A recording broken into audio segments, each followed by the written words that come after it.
వాస్తవంగా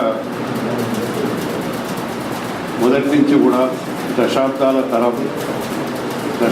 నుంచి మనం తెలంగాణ కోసం ఆరాటపడతా ఉన్నాం.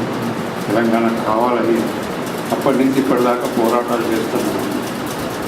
ఆ పోరాటాల ఫలితంగానే ఈ మధ్య ప్రతి సంవత్సరం జరిగిన మిలీనియం మార్చ్ కానీ, మొన్నటి మార్చి 30th నాడు జరిగిన మార్చ్ కానీ, ఇవన్నీ కూడా చారిత్రక ఘట్టాలు. దాంట్లో సరే నాయకత్వం యొక్క కొన్ని వైఫల్యాలు ఉండొచ్చు, కొంత ఇది ఉండొచ్చు. కానీ ఇవాళ మనం ఏం చేయాలంటే, నేను మొదటి నుంచి ఒకటే మాట్లాడుతున్నా, అందరం కలిసి ఏం చేద్దామనే వాళ్ళు ఎవరికి దోషిన పని వాడు చేయాలి. అంటే ఇప్పుడు నిన్న పిలిపించారు, ఆ పిలుపుకి వచ్చిన వాళ్ళంతా మీరు పిలిచితే వచ్చిన వాళ్ళే కాదు, ఎవరంతా వాళ్ళు వచ్చిన వాళ్ళు కూడా ఉంటాం, వాలంటీర్ వచ్చిన వాళ్ళు ఉంటాం.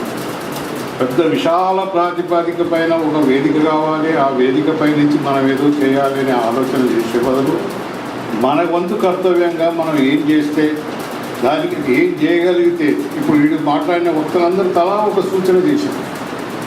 కొందరు పొగాకు కనుక్కోవాలన్నారు, కొందరు సున్నం కలుపుకోవాలన్నారు, మరి రకరకాలుగా అన్నారు. కానీ కనుక్కుంటారు, ఎవరు కనుక్కుంటారో నాకు తెలియదు.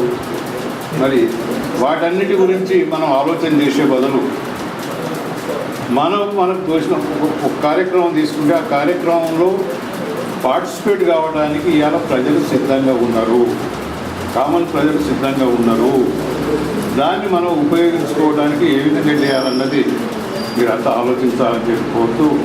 తప్పకుండా ఇప్పుడు తెలంగాణ సాధ్యం, ఈ తరుణంలోనే తెలంగాణ సాధ్యం అంటే సాధ్యమే అని విశ్వసించేటోళ్ళదంటే నేను ఒకటిని.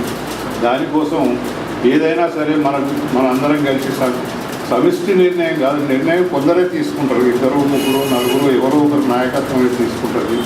దాన్ని మిగతా వాళ్ళంతా ఫాలో అవుతారు. అంటే ఎక్కువ భాగం మమేకం అయ్యేటందుకు ప్రజలు సిద్ధంగా ఉన్నారు తప్ప ఇది ఏ వర్గం పిలిచింది, ఎవరు పిలిచిండ్రు, ఏం కథ, ఏం లక్షణం అనే స్థితిలో ఇవాళ ప్రజలు లేరని నేను విశ్వసిస్తూ ఉన్నాను. ఇది నాబోయేలు కూడా చాలామంది ఉన్నారు. వాళ్ళందరూ కూడా రేపు ఈ సాధ్యము కోసం అని కృషి చేసేందుకు సిద్ధంగా ఉన్నారని మనవి చేస్తూ ఈ అవకాశం ఇచ్చిన నిర్వాహకులకు ధన్యవాదాలు చెప్తూ